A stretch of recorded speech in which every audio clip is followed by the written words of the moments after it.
This video is sponsored by Baawa Foods. Healthy foods, nutritious, delicious, yummy Baawa Foods. My name is Mrs. Frances of Baawa Foods. I work with a consultancy and we are into monitoring and evaluation, business plans, just to mention a few. And I have one beautiful daughter. Her name is Nakwali Nkunim Hammond, and she's 2.5 years old.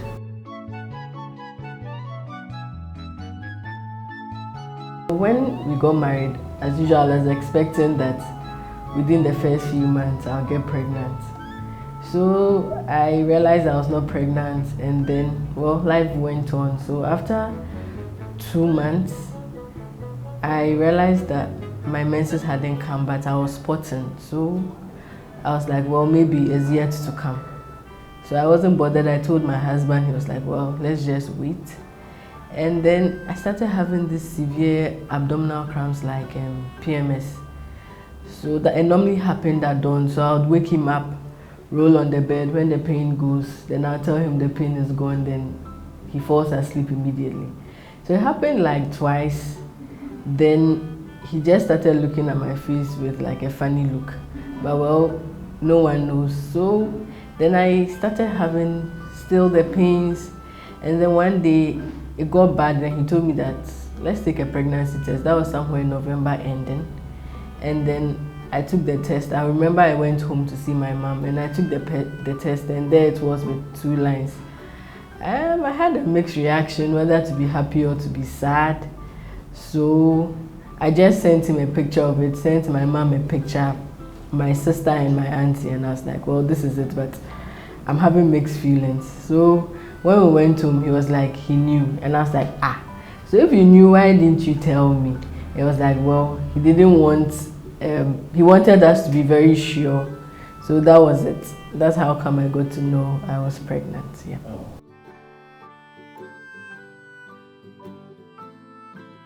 Actually, the first few months was, after I got to know I was pregnant, it wasn't an easy one because I'll be throwing up, and it was happening early in the morning. Once I wake up, my neighbor, she had a baby, so she used to cook these funny baby foods and the smell of baby foods. And once I enter the kitchen, fast, I have to go to the bathroom to go and throw up. And at a point, I had virtually nothing in my stomach. So I was just throwing up with that yellow thing. And the beginning of the pregnancy wasn't fun because at a point I was bleeding and we all thought we were going to lose the pregnancy. But the fun part of it, I remember once I felt like eating banku and tilapia, and it was in Tema, and we're living around Asalibuchi. And I told my husband, it was a Saturday morning, and I told him that I wanted that. And he felt it was weird, so he was finding ways and means to talk me out. So he called his sister and they were talking, and he came out. The sister was like, oh, if that's what she feels like eating, get it for her because she's not eating. So in the evening, we went to buy it. You could see on his face that he was not happy about us driving all the way to Tema. And after eating, then I felt like throwing up. And then I just threw up. And I'm sure that day, if he could kill me, he would have killed me. But well, what can he do? And I drove because he was like, he's not driving to Tema. But when we were coming back, I couldn't drive. So he had to drive. And then you could see the anger on his face. And when we came home, my stomach was really hurting. But all he could do was like, okay, sorry. But I'm sure if he had the heart, or he had that strong will, he would have just killed me that day. So I think that was like one of the happiest times within the pregnancy, and feeling the baby kick. It was a nice experience because sometimes she goes up and you could see the bulge at one side. So I think that was those were one of my happy moments during the pregnancy.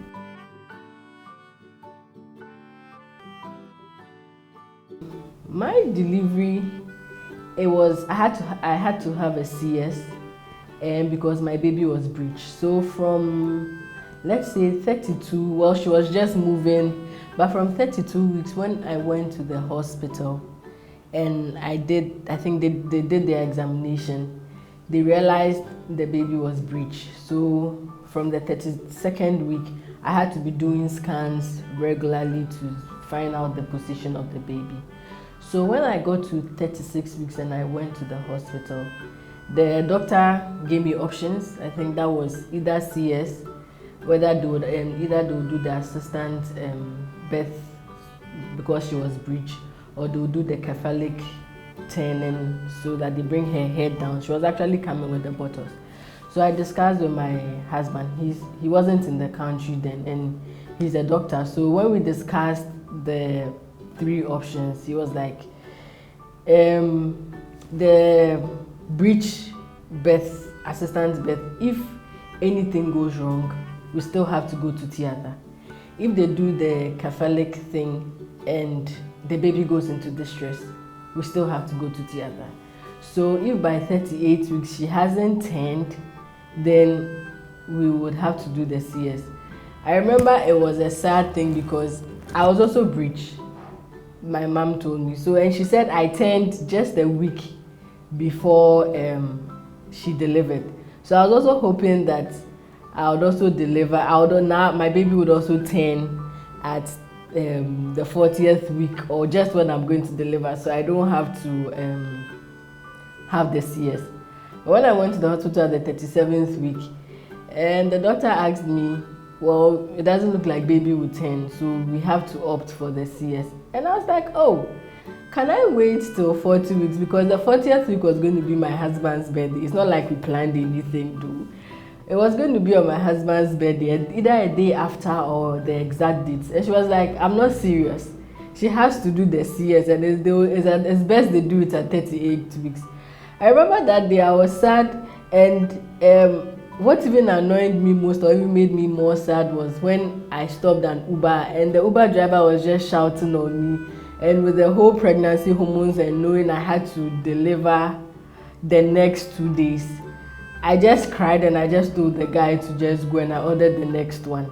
And when she told me, I think I just had, no, she told me 2 days to the 38th week, so I just had 2 days to just plan everything, and it was overwhelming because you have to do a lot of tests. You have to go and get, I was going to give birth at Ridge. You have to go and get your own stuff. I mean, government hospital. You have to get your drugs. You have to get your blood. You have to go and do the blood works. And I hadn't done my hair, so I had so much running through my mind. And I remember my husband calling my dad to tell my dad that he shouldn't allow me to drive.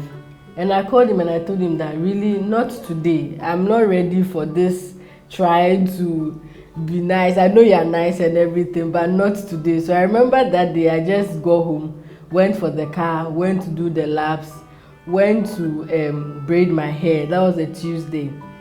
And then I went to my boss's house because the next day I knew I was not going to go to work. And I went to tell him that I'm going to give birth on Thursday. He was like, oh, how come? Didn't you know? I was like, well, the doctor says I should come and give birth on Thursday. Then he was like, okay. So does it mean we are seeing you? I said, my boss's wife was like, oh, but she's going to do a CS on Thursday. So I just spoke with my auntie, spoke with my boss, and then I left.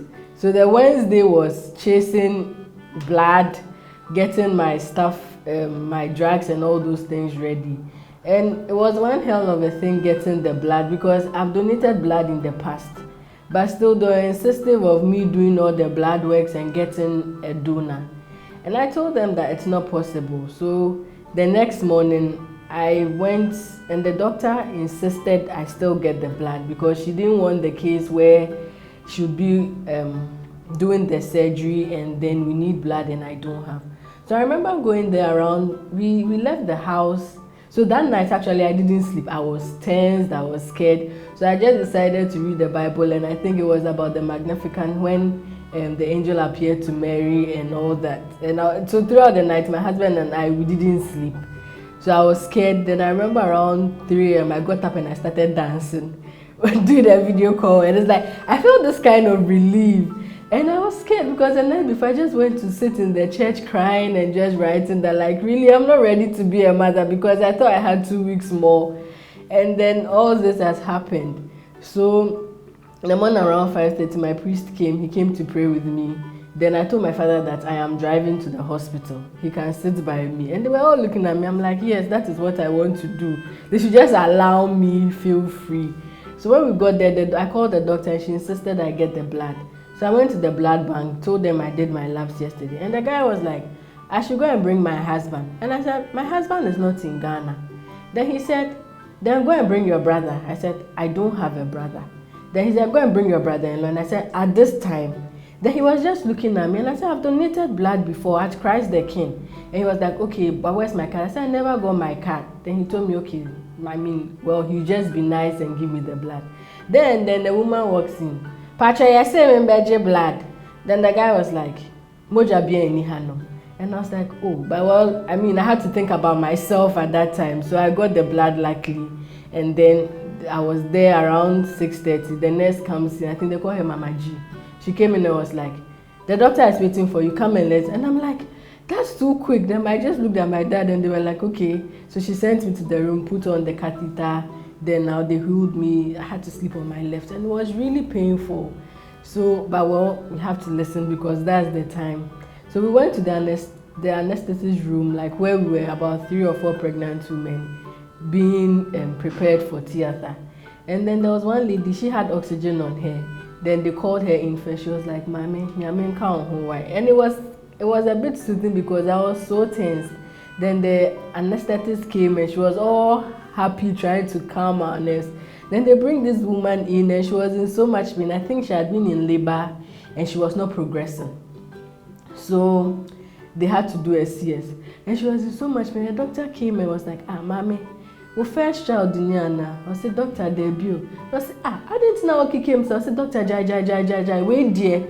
Then she turned to me, Mommy, wait dear, Mommy go first. Why?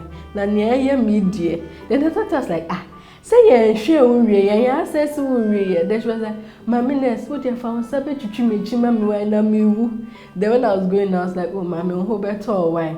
So when I went into the theater, there were 2 doctors there. The doctor who was to do the CS on me and another doctor. And you could see they were all relaxed and all. Then they were like, okay, they are coming to give me the anesthetist, the whatever they call it, the thing that they put in the spine. So I had to sit in that position. And I remember when they did it the first time, I screamed and I was holding the nurse's hand and I pressed his hand. Then he started screaming. I was like, oh, please, I'm sorry. And then the next one, I just had to hold the bed sheet so hard and then it got in. Then I just lost like feelings from my stomach down to my leg. And the doctor asked me if I'm feeling any pain. I told her no. Then she was like, okay, they are cutting. So when they cut, then they'll be saying first blah blah blah. Then baby came out around 10:45. So it was like baby out 10:45. And before now could come out, she had already started crying. And the doctor was like, hey, you're not even out and you're crying. And then they had to stitch up and the rest. And I remember, and they wheeled me out. So you go to the recovery, which is very close to the theater. So there were lots of students in the theater. So like obviously they were asking questions. And the lights up there, it's a bit shiny and it has a mirror look, so I could see whatever was going on. But I've watched the CS before, so I knew exactly what I was going to expect. So when they wheeled me to recovery, I was there and Nadi didn't cry. So she started crying. So I told the nurse that the cord sheet had covered her face, so they should help me remove it. And the nurse was not nice at all. And she was like, raise your leg up and let us see if you can go to the ward. Then I was like, And I was like, I can't raise my leg because like the feelings is all gone. Then she was nice to the woman on my right and my left. So I was like, why isn't this woman nice to me? Then one student nurse came and she carried Na because she kept crying until Na fell asleep. And I was like, oh, I want to call my mom and my dad because my mom, she didn't have the courage to even wait at the room where we're being prepped. So she left. But my dad was sitting behind the theater door. So if they could at least inform my dad so that at least everybody is rest assured, because there was one patient in there, it looked like she had a crisis. So they kept moving up and down and it's scary. Like my dad would think that it's me. So I asked the nurse, she wasn't ready to do that. So I said, that's fine. Then I heard her calling the ward that they want to move people in there. So they should free beds. And she was like, oh, the nurse in the ward was like, we only have one bed for one person. So, and she booked, so we cannot allow that. Then she called again. Then the nurse up there was like, it is a doctor's wife and she's already booked and we cannot do that to a staff's wife. Then she was like, who is that cry? Then she said, Frances. Then she shouted, who cries Frances here that they don't want to give her a bed out? Then I raised my hand. From there she started being nice. And I'm like, really? Then my husband's colleague came in and she called my husband. He called my husband and then I spoke with him. And the funny part of it was that while I was being operated on, he was also operating on someone. And I'm like, the irony and how life is all about. So then I told him that we didn't want to check the sex of the child. So then I told him that it's a girl. I mean, I was expecting a girl because I wanted my firstborn to be a girl. So when I told him, then he called my sister. My sister was not there in Ghana. So he called my sister and told my sister it's a girl. My sister had named the baby Nina because we didn't know whether it was a girl or a boy. So then he called my mother. Then my mom was like, it's Michael Pa, yet Ghana Hanum, and Freyana and country and there. Maybe I would be here, but a fair crantba.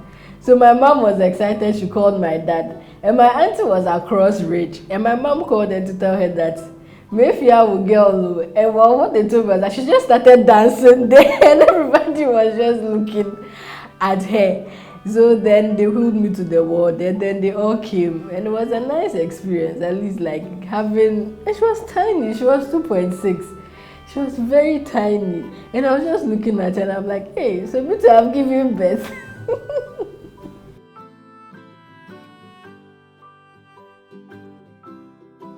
When they removed her from the womb and they showed her face and I realized she had this dark spots and fairness, and then they showed me the sex and I was like, it was a girl, but I think I still had mixed feelings. I was excited, so they brought her to me and I gave her a peg and then they sent her to clean her up and then they showed her to the doctor and the doctor was like, oh, everything is fine. So it was mixed feelings, but when we moved to the ward and I realized that was my daughter, I just put her on my chest and it was a nice experience.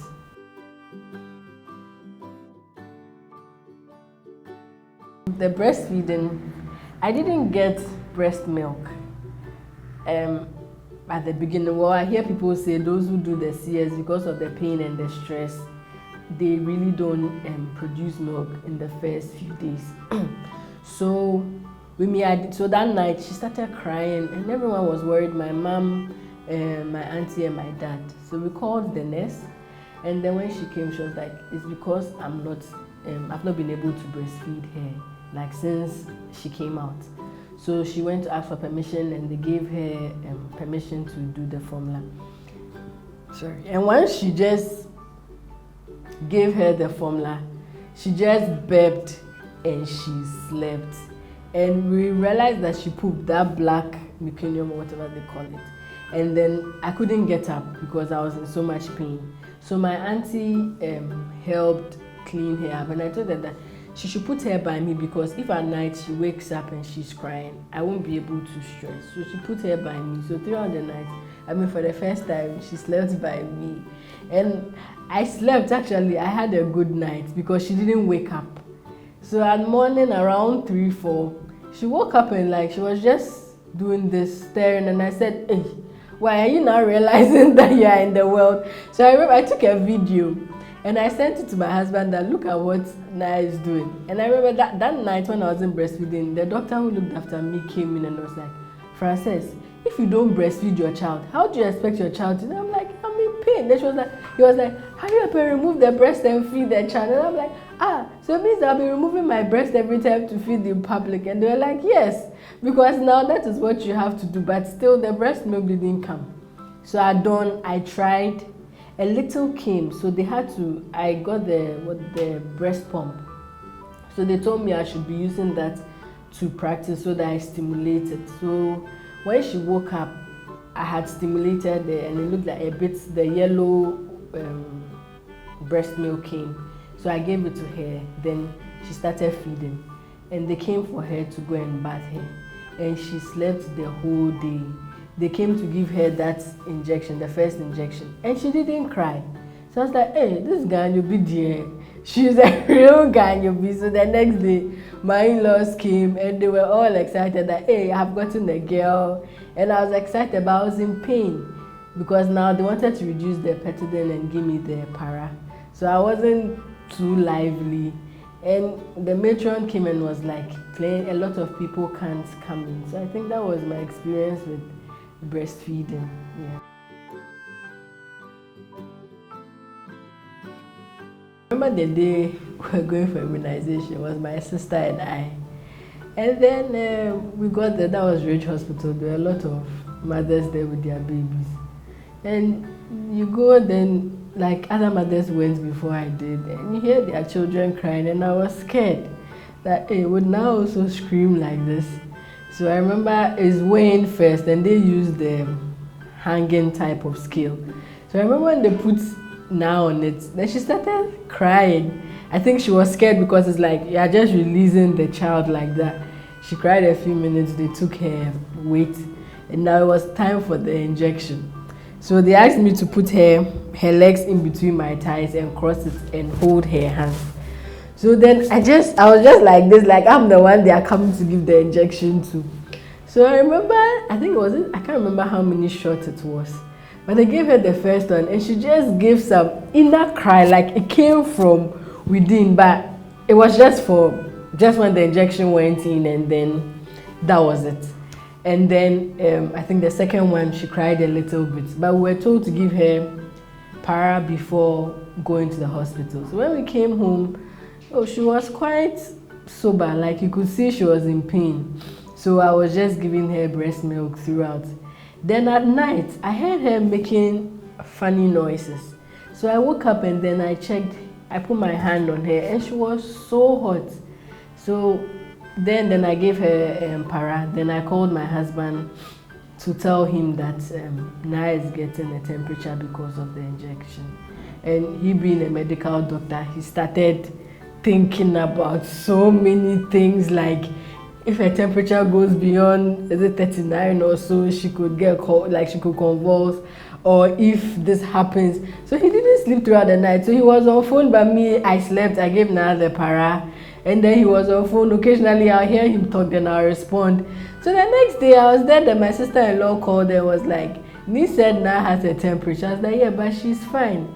And she was like, oh, but this is not really a big deal. I said, yes, Rosie, it's not. But I think he's just thinking about so many things. And I think by morning I gave her the last para, and then she was fine. And we went about it. The second one, she'll cry a little bit, with little pain, less temperature. So it was like that. But even right now, even if we go to the hospital and they are taking her blood sample, she'll just look at the lab technician like this, and she won't cry, and she won't say a word. So I think, apart from the temperature and just the 20 seconds cry, if I should put it that way, she's fine, and she's a very strong girl. So I don't really mind about these things here.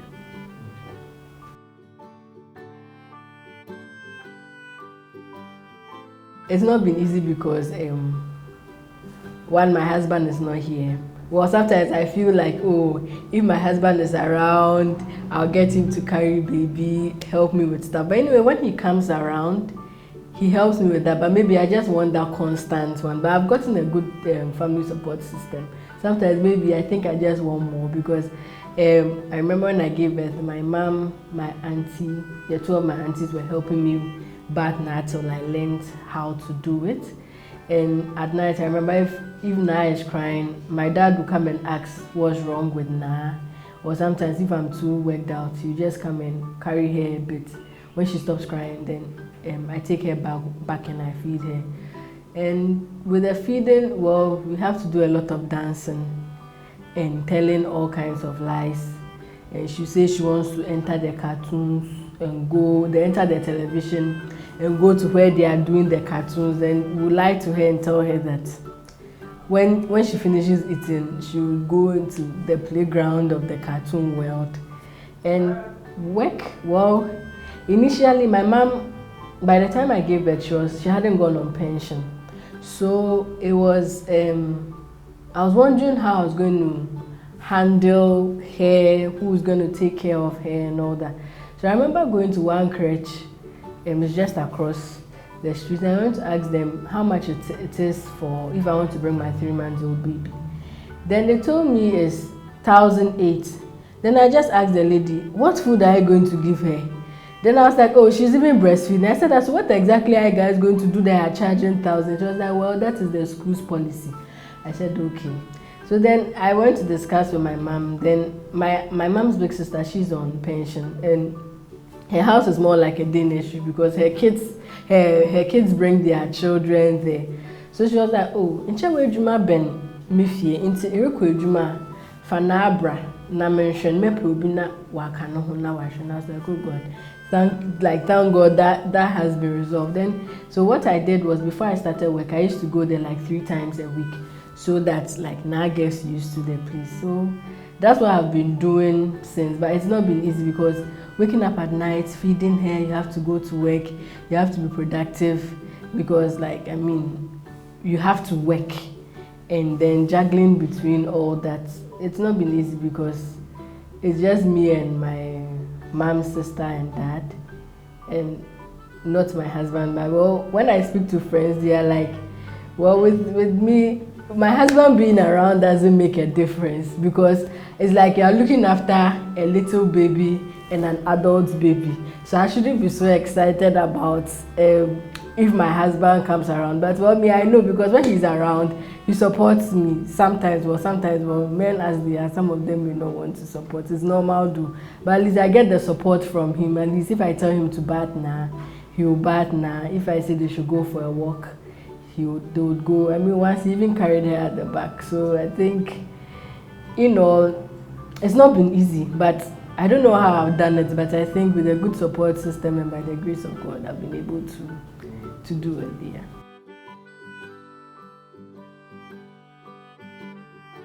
I remember reading about doing those puree and those things, but it didn't work for me. I remember I tried doing the boiled apple puree for her. I did it for her. That day, she was about, okay, so I wasn't getting enough breast milk, so I had to start feeding now around 4 months. So I tried doing all those things. I remember doing the boiled apple puree. She didn't take it. And I tried doing, what they call it, the pear puree. It didn't work for her. So I did the light cocoa. And then I started on the Tom Brown, but I realized she didn't like it. So it was just the cocoa. So I used to put Quentia in just to give it a nice flavor. And someone introduced me to millet. So then I just concluded that my daughter doesn't like those embroiled puree things. So I was just doing either the bottle or the cocoa, because the whole reading about mixing things didn't work for my daughter.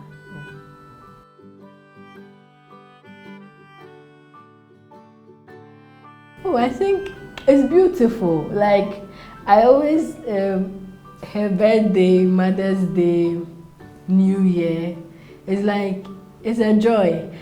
People have this notion of if you do CS, it means that you are not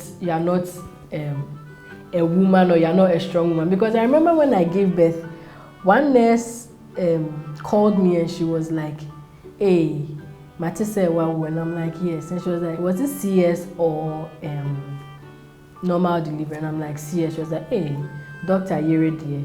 And I got offended and I'm like, my baby was breech. I didn't have control over it. Then I got a couple of people giving me the reaction like, hey, so you did CS. But it was a joy because I know what I went through in the first few weeks of pregnancy. I could have lost now because I remember when I was bleeding and they were coming in clots. My husband was like, looking at it from where he stands as a doctor, we may lose now. And if we lose her, it's all good. But then I said that, well, what can we do? It's not our making, but we'll just pray. But then I told myself that if I give birth to Na, if she comes out whole throughout the pregnancy, what I went through and all, I'll give her Nkunim, because I felt like, for her to go through all this breach CS, then she's a strong girl. So that gives me enough joy that I went through all this and still I could call myself a mother. And going through the stress, I remember one night crying because my nipple were sore and it was painful, and I still had to breastfeed because she was crying. So I just turned off the light and I was just holding her and I was crying because I was in so much pain. She had to breastfeed. But I think it's been beautiful, like watching her grow, looking at how small she was. 2.6, and now she's about 15 kg. And like she's grown into a beautiful girl, saying all the wonderful things. So it's been beautiful. She's not been to school before, but she says all the amazing things. She calls me Mommy, but because everyone at home calls me Mefia, she won't call me Mefia. I remember Sunday I was telling her what her mother's name is, what her father's name is. So I said, your father is called Michael Niama Hammond. She said it nicely and added Daddy Niama. Then I said, now my name is Frances Ifia Bwedua Hammond. Then she looked at me and then she said, Ifia Bwedua Hammond. And I said, no, it's Frances Ifia Bwedua Hammond. Then she looked at me and said, Mefia Bwedua Hammond. And I said, nah. She said, that is your name. And I said, okay. I won't fight with you again. And I said, okay, your name is Kwale Nkunim Hammond. She sat there and she said, Nkunim Hammond. I said, no, your name is Kwale Nkunim Hammond. She said, no, my name is Nkunim Hammond. And I said, okay. So the Nkunim is as a result of the victory she gave us. And we wanted to honor my husband's mother. She's late. So I remember on our engagement day, I wrote to him that if we get a girl, I would honor his mom, because he speaks very well of his mom, what she went through to take care of him to where he is now. So when we gave birth, and I was like, it's a girl, I was like, I know guys have their naming system, but we would go against the odds. But we went against the odds, and ideally she was going to be, I think, Naamele Hammond. But we just made it. His mom was Irene Kwale Korte, so we gave her Kwale. So we get a lot of people saying, hey, then she's a Korte. And we're like, no, she's a Hammond. And because of what I went through, we added the Nkunim. I said, which I also need to get my share of being part of the baby making process. I said, okay, at least let me give her Nkunim, which is fancy, because I heard the guys is Kunim, so then the fancy is Nkunim. So then that's it. And I think it's enough joy to have the Nkunim part of it to show how victorious she is. That's it. Pregnancy is beautiful and difficult because I know at a point I had my low points. Where I couldn't sleep at night because I was getting heartburns. But it was a beautiful experience. So, what I want to tell expecting mothers is that, or people who are expecting mothers, they shouldn't give up. It's difficult, but you should swag it up, because I never wore maternity clothes because I didn't want to look like a pregnant woman and people calling you a brewer. And I remember once my dad telling me that I look like a teenage pregnant woman who doesn't have clothes. So he went to buy materials for me to go and sew. And I didn't sew pregnancy dresses. I actually sewed dresses that would look nice because I wanted to swag my pregnancy up. So I think mothers need to swag their pregnancy up. I know it's not easy, like you are throwing up, wire basa, but let's swag it up and make it look beautiful. And they shouldn't give up. And if you go to the hospital and you are told you have to have a CS because your baby is breech, you have a big baby due to certain conditions, they shouldn't think that they are less of a woman because they had to go through CS. Because look at it this way, you are saving your life and you are saving your daughter's or your child's life. Because there are people who have actually rejected CS and they've given birth to sick babies. Some of them even gave birth to babies that were dead. Some of them even themselves died because of that. So I don't think CS is a death sentence. It also actually makes you a mother because you still get your child. You just have a scar, but I think it's a beautiful scar that you always look at, and then you realize that, yeah, you also had your child. So I think it's not a death sentence. It's a beautiful thing. So we should all embrace it.